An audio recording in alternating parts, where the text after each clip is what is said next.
avertissement. Un avertissement. Un avertissement à ceux d'entre vous qui sont légèrement endormis dans l'esprit. Vous devez vous réveiller. Écoutez, laissez-moi vous dire quelque chose. Tout ce que tu fais dans cette vie comptera ce jour-là. Et tu ne veux pas vivre pour être rejeté plus tard, n'est-ce pas? C'est quelque chose de terrifiant que de se tenir dans la foule et l'entendre dire « Je ne te connais pas ». Pourquoi vivre? Pourquoi vivre pour être plus tard rejeté par Dieu? Ce n'est pas la peine. Réjouis-toi du fait que tu as envie pour prendre une décision. De millions de personnes en enfer ne pourront jamais prendre cette décision-là. C'est trop tard pour eux pour prendre quelque décision que ce soit. Te rends-tu compte à quel point tu es béni d'être en vie, d'avoir encore le choix? Réveille-toi.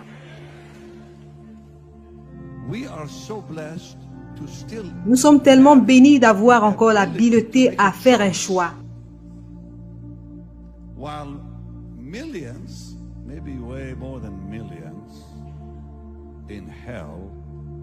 Pendant que de millions en enfer n'auront jamais l'opportunité de faire un choix. En fait, c'est fini pour eux, éternellement. Éternellement. Je prêchais dans une église à Louisiana et je marchais dans l'allée. Je demandais aux gens, êtes-vous sauvés? Oui, monsieur. Êtes-vous sauvés? Oui, monsieur. Êtes-vous sauvés? Oui, monsieur. Et un gars a dit non. Et ensuite, il a dit, je ne crois pas en Dieu. Il était si arrogant. Je ne crois pas en Dieu. Il y a des années de cela. J'étais dans la vingtaine, je ne me rappelle pas exactement quel âge j'avais. Je ne crois pas en Dieu, je ne crois pas au diable, je ne crois pas au ciel. Et je ne crois pas en toutes ces choses-là. Mais quand vous y arriverez,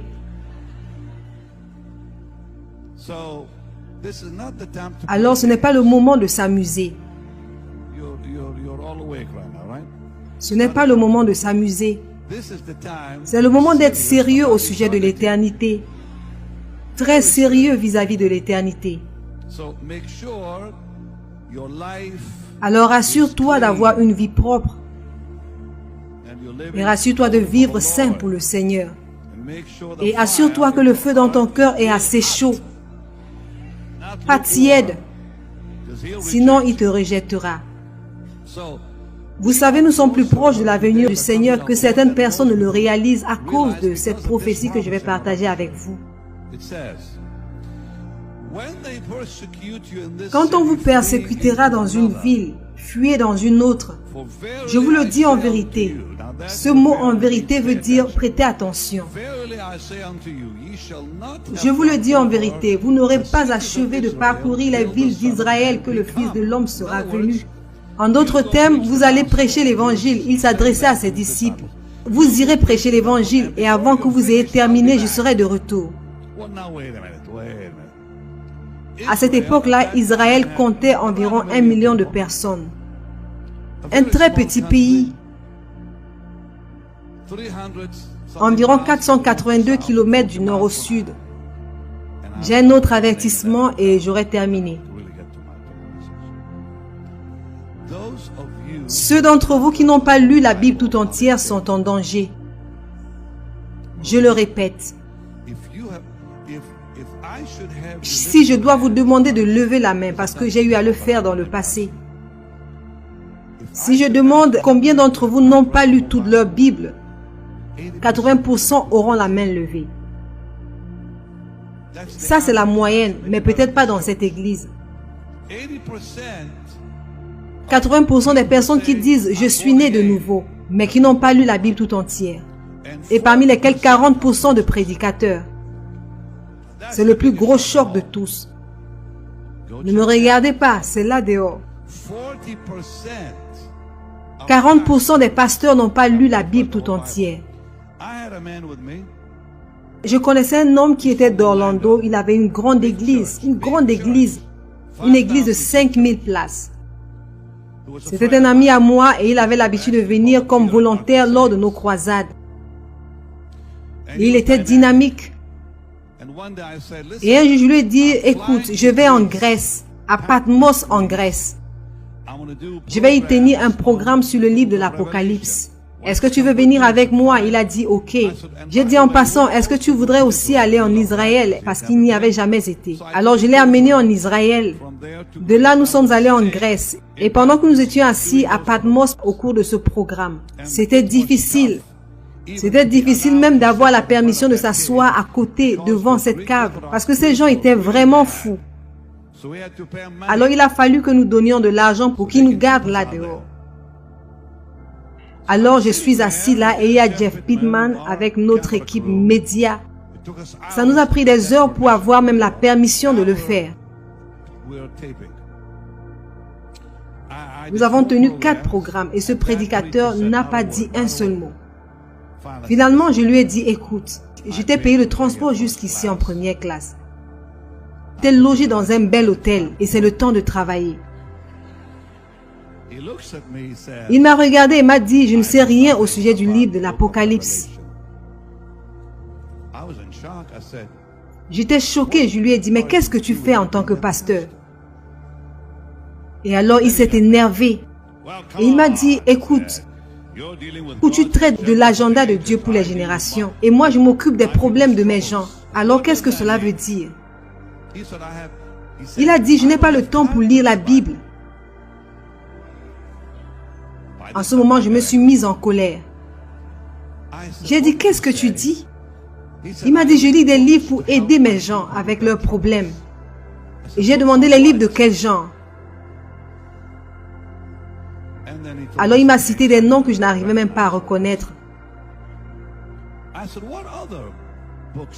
J'ai dit, quel autre livre de la Bible n'as-tu jamais lu en dehors de l'Apocalypse? Il m'a dit en passant qu'il n'avait jamais lu le livre de l'Apocalypse. Et j'ai dit, quels autres livres de la Bible n'as-tu pas encore lus? Il m'a dit, j'ai lu quelques parties du livre d'Exode et quelques parties de Lévitique. Je lui ai dit, écoute, Satan est prêt à te détruire. Et j'ai dit, un jour viendra où tu seras à ton moment le plus faible et il viendra te détruire. Cet homme est retourné à New York. Il a eu une overdose de drogue et il est mort. Je ne pense pas qu'il soit au ciel. J'espère que j'ai tort. Mais voyez-vous, nous ne pouvons pas nous amuser de la sorte parce que la parole de Dieu est notre seule arme.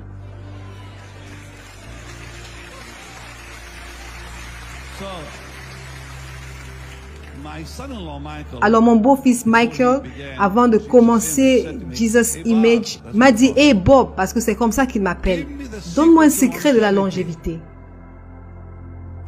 Je dis, j'ai 3 choses à te dire et ces choses te garderont. Premièrement, bâtis un réservoir de la parole de Dieu dans ton cœur. Ainsi, lorsque les problèmes arriveront, tu sauras où aller. J'ai dit, deuxièmement, ne quitte jamais ton appel. Il a dit, pourquoi cela est-il si important? Et j'ai dit, tout ce que tu fais en dehors de ton appel est péché. Osias a laissé son rôle et il est devenu lépreux. Saül, pareil. Il a perdu la faveur de Dieu. J'ai dit, reste à l'endroit où Dieu t'a appelé. Ne fais rien d'autre que ce que Dieu t'a appelé à faire. J'ai dit, troisièmement, accroche-toi à Jésus.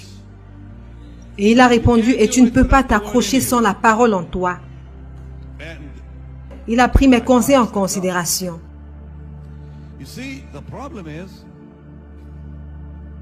Vous savez, le problème est que nous pensons que nous pouvons vaincre le diable avec l'onction. Réveille-toi, tu ne peux pas vaincre le diable avec l'onction. Plusieurs l'ont essayé et ils ont échoué. Qu'en est-il de Judas? N'était-il pas oint? Ça n'a pas marché, n'est-ce pas? Qu'en est-il de Balaam? Il était oint. Et à la fin, il a été tué par les Israéliens pour s'être impliqué dans la sorcellerie. Et Saül était oint. Et qu'est-ce qui lui est arrivé? Le diable est entré en lui. Seule la parole peut te garder. Est-ce que tu m'écoutes?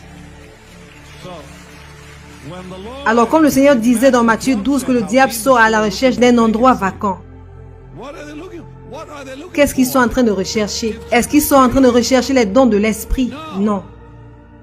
Les dons de l'esprit ne te protégeront pas.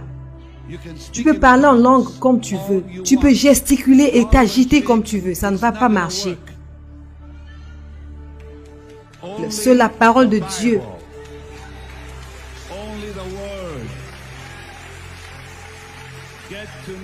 Cherche à connaître la parole de la Genèse jusqu'à l'Apocalypse. Même les généalogies. Je pleure quand je lis les généalogies parce que je vois la lignée du Messie. Alors réveille-toi, c'est assez. Je dois dire une chose de plus et j'aurai terminé. Satan était venu tenter Jésus, c'est ça? Et le Seigneur a utilisé la parole. Maintenant, regarde. Le diable est venu, il a dit, si tu es le Fils de Dieu. Attends. Quelques jours avant cela, Dieu le Père a dit, et celui-ci est mon Fils. Puis-je vous assurer que le diable avait aussi entendu? Alors, quelques jours avant, tout le monde avait entendu, tout le monde dans la dimension spirituelle a entendu dire, celui-ci est mon Fils. Et le diable s'approche quelques jours plus tard et il dit, si tu es fils de Dieu. Jésus aurait pu facilement dire, n'étais-tu pas là? As-tu entendu Dieu dire que je le suis? Pas une seule fois. Il a dit, il est écrit. Qu'est-ce que le Seigneur essayait de nous montrer? Il était en train d'essayer de nous montrer que la parole est plus puissante que ton expérience.